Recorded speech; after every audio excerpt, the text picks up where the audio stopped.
I am on the hunt for the perfect tortilla slash potato chip recipe because I love crunchy things and I love this homemade restaurant style salsa from Peace Love and Low Carb. And that's one of the things that I miss, but I'm trying to be better and not give myself so many cheat days and things like that. So I have a few options that I'm going to try and I'm going to determine what is the best way to make some of this stuff. So I've been making low carb tortillas. I have a flaxseed recipe that I like a lot that produced this tortilla chip. So I made the tortillas first and cooked it fully. And then this morning I put it in my air fryer. So I'm gonna give it a try for my salsa.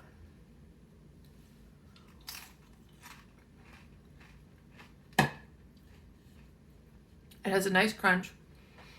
It stays together very well. It didn't fall apart in the salsa. I think I probably could have left it in the fryer just a little bit longer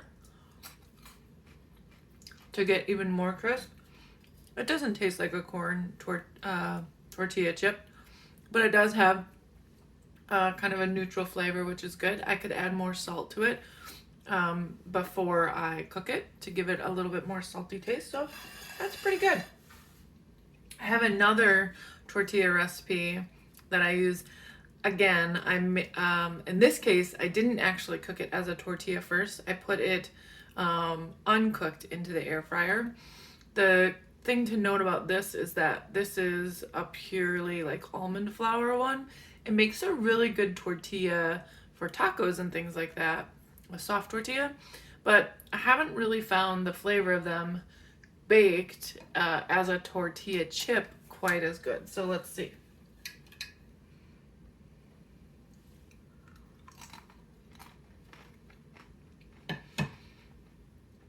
Definitely not as crisp as the last one. A little bit thicker too. Again, a very neutral flavor. I would say that this is probably better just as a tortilla and not as a chip.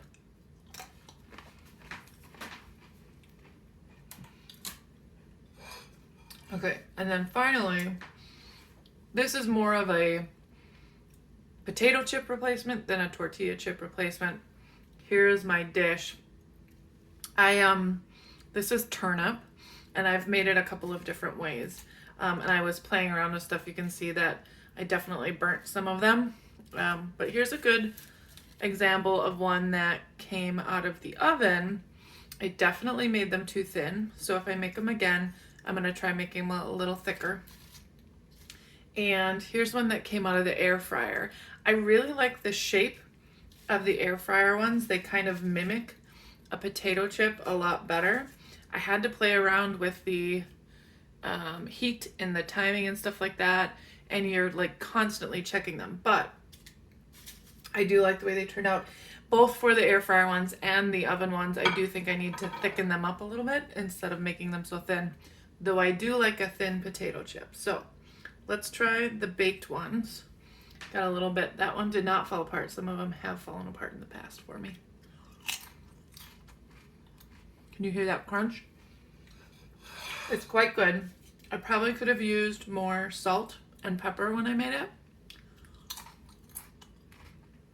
And I think if I made them thicker, I get more lasting crunch. It doesn't quite have crunch like a potato chip, but still quite good. Here's one that came out of the air fryer, and you can see it's inconsistently cooked. Part of that is me kind of figuring out how to do it, and I don't know if you can see this, but it is definitely not as stiff. I kind of had to just dip it in. Let's find one which is a little more overcooked. You see it just broke right off.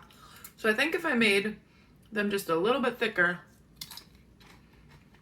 they would last longer. I like the flavor of the air fried ones. They don't taste quite as not potato chippy. So that's my efforts to make a potato chip replacement. I'm going to buy some more turnips and cut them a little bit thicker and give them another go in the air fryer to see if I can dial in the best settings. And I'm gonna make some more of the flaxseed tortillas and then cook them as tortillas and then put them in the air fryer and maybe try just a little bit longer and see how those turned out. We'll see in the future. I'll let you know.